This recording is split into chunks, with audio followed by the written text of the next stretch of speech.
Hey, I'm Tom. You're watching Sony 365. These are the WF-1000XM4s, not to be confused with the WH-1000MX4s, which are the overhead models. These are brand new, and my goodness, they are very, very, very tasty. If you love Sony, make sure you hit subscribe. Why not smash the like button and the notification bell and all that stuff as well. I'm going to tell you why I think these are worth your time and money. I don't know why I said time. I mean, just what I'm trying to say is buy them, and I'll tell you why now.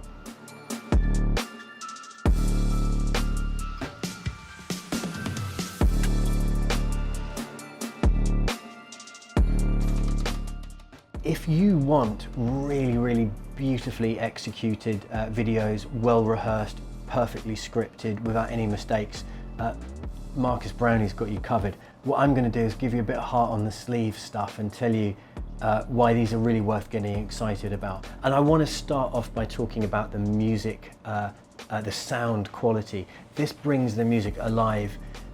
You've got to bear in mind, obviously these are true wireless. It would be unfair to compare them to the very best kind of audiophile wired stuff. But these, my goodness, they pack a mighty punch. To put it into some context, yes, design-wise, this is a big improvement over, in my opinion, over the XM3s.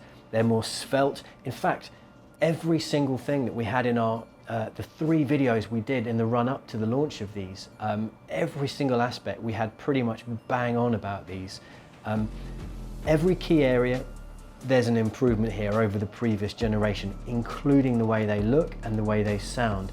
In terms of the way they sound, I want to manage expectations. If you're coming from XM3s, they're slightly better. I wouldn't want to go further than that, but they genuinely are. In terms of noise cancelling, I think they're even more aggressive than the predecessors that we've got here in the studio. Yeah, I mean, they are. They are. It's impressive. They've done that, but the battery life is still absolutely sound as a pound. 8 hours per single use of charge, and you get another 16 hours from the case here. The case, they've managed to bring the size down so much. I've always been on the go, especially the last, well, until COVID, where I was stuck in the jungle, more or less, in Panama, where I've been pretty much until I got to Miami. For someone like me who lives out of a rucksack a lot of the time, these are just incredible. They're so small and so svelte, and the case, the whole package now is so compact, but without sacrificing any quality, increasing the quality.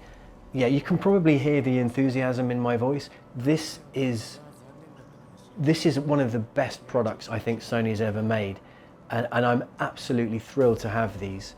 These are going to stay with me a very, very long time. It's actually difficult to think how Sony can improve these dramatically, but they're not perfect. There is one key way, and I've seen this actually in the build up to these products until this coming out.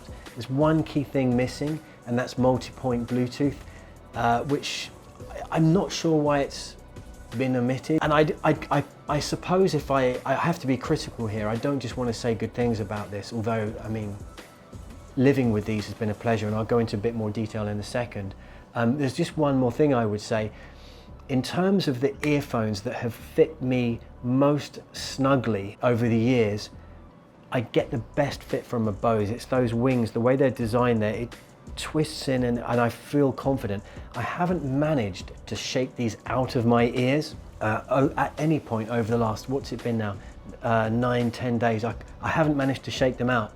Equally, you can't really, I mean, this is concrete, so I don't, but yeah, the lid's going to break. This is beautifully engineered, but I wish I had that feeling of just perfect fit confidence that I get with the Bose. I prefer the noise cancelling on these. I prefer the sound quality on these. It's just those two things would make it perfect, in my opinion. But now let's go into a little bit more detail on some of the individual aspects at play here. I obviously want to say the IPX4 water there, resistance, is, for me, that was one of the key things missing. So before, I had the XM3s and then the 700, can't remember the names, for the gym. Now I just need these guys. Couldn't be happier about that. Again, traveling around the world is easier when you can minimalized like that. So yes, while it was just a psychological thing, I thought, you know, are these definitely in? They didn't fall out, as I say, but Sony's app really does help you get the perfect fit in a huge amount of detail. Actually, I wasn't expecting to have my ears scanned quite the way that they were.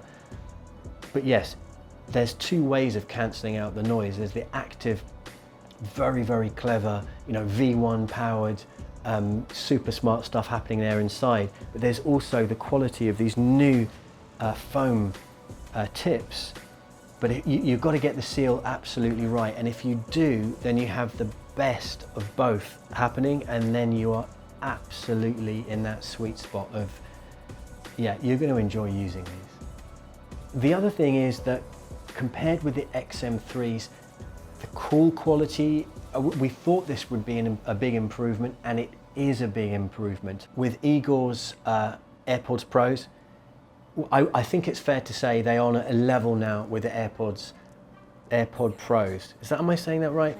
We've cleared that up. Call quality is excellent. No one is thinking at the other end of the phone, hey, what happened to the sound there? Are you talking to me on headphones? No, they sound absolutely great. Call quality is improved, sound quality is improved. It's difficult to find fault with these. I think what it comes down to here is, are these the last word in sound quality for true wireless in-ear buds? No, they get very close. So close, in fact, that, I mean, it's the law of diminishing returns, isn't it? Sure, you have to spend a lot more money to get the ultimate sound, and there are other sacrifices that you have to make, whether it's in terms of battery quality, support, the quality of the app that accompanies the hardware. And when you think about all of those things holistically and then factor in the value, I mean, these are about $50 more than last year's model, but it's worth that extra in my opinion, because the battery life is solid, the sound is super good, without, okay, maybe not stratospheric, but way past competent and impressive, that's for sure. The levels of noise cancellation, you know, in terms of moving it to ambient, full noise cancellation, yeah, it just works incredibly well. I've enjoyed testing it out on the streets of Miami and have been shocked at how precise and how aggressive the cancellation is there of the noise. It's the first time you go out and try these, it is going to be a little bit like, wow. Yeah, when you factor in the app as well, the setup, how fast these connect with your device. I mean, put it this way, I'm going to sum up by saying this. If you're lucky enough to have these in your life, and the new Xperia 1 Mark III, which I may or may not have, yeah, and of course maybe one of these. I mean, you know, if this was running English and I didn't have to kind of translate everything from Japanese, and I had this and the 1 Mark III, had those three things together, I would feel like one of the luckiest people on earth. Actually, yeah, this is actually a good time to be a Sony fan, an Xperia fan. Sony doesn't get everything right, but when they smash it out of the park like this, we can all feel good about it. So well done, Sony. These are definitely Sony 365 recommended. I'm not going to compare these with everything out there, but I did want to show you the comparison between these two, because the Air700, it's a similar overall design, which is what we knew way back when we first saw the leaks of these, you know, quite a few months ago now. But it's amazing how they've engineered these to be so small. This is like a shrunken down, super elegant version of these. And I have to, obviously these are 10 times more expensive as well, or whatever, I don't know, 5. My maths is bad, but it's impressive, the engineering that's taken place here. I'm into these products very much. I love the fact that the gestures, the taps there, everything works basically 100% of the time. They're customizable as well. Yeah, this is all shaping up very, very nicely. Also 360 reality audio. It's a fine line, isn't it, between gimmick and really, really useful. I get that kind of criticism that's been out there. Also the criticism that There isn't a lot of content out there that is in that format. That will obviously improve as time goes on. But I have to say, the first time you give it a proper trial, it will impress you. I mean, it certainly impressed me. Decent quality music, it works very, very well. Unsurprisingly, if you're using the best possible stuff, Tidal, whatever, yeah, incredible, absolutely as you'd expect. All this tech works flawlessly. But interestingly enough, I think the most interesting thing here, interestingly enough, if you were to play something, let me just think of something that, like this Italian romance thing, which I recommend if you're having a romantic dinner with your girlfriend, boyfriend, any friend, you know, anyway, enough of that. Just play this Italian music here, it's fantastic. It's not the highest quality, but that's where DSEE Ultimate kicks in and levels up the audio quality, very convincingly actually. There's a lot of very smart technology at play here, and I don't really like going into that too much because that's the specs tell you what it is. The question is it good or not? And the answer is an overwhelming yes. God, these are really good to live with, and I think the people who demand the absolute best of the best of the best will quite rightly be able to say, but you know, Master and Dynamic, but Bowers and yeah, of course there are going to be, if you just hone in on that one thing, but you're going to sacrifice in the other areas. And because the gains are minimal, in my humble opinion anyway, it's not worth making those sacrifices for the tiny amount of gain in audio quality, because I don't want to lose the app, all the things that bring this together and make it work. It's too convincing a package when you look at it holistically. So yeah, this is a win. We don't do 5 stars. We don't do stars systems at all. I don't know if we should. Should we do that, Eagle? On the, yeah, maybe. If we did star systems and stuff, this would be a 5-star product.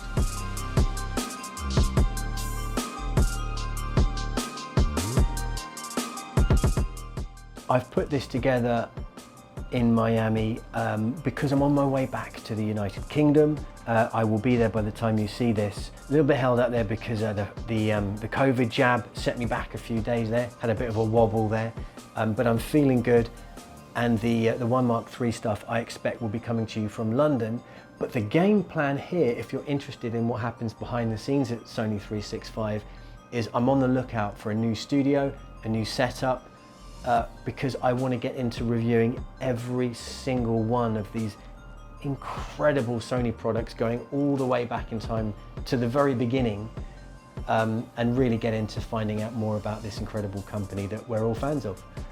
Yeah, it feels like a good time to mention that, having just wrapped up the XM4 review there. So thank you so much for watching. I will see you next time. Thank you.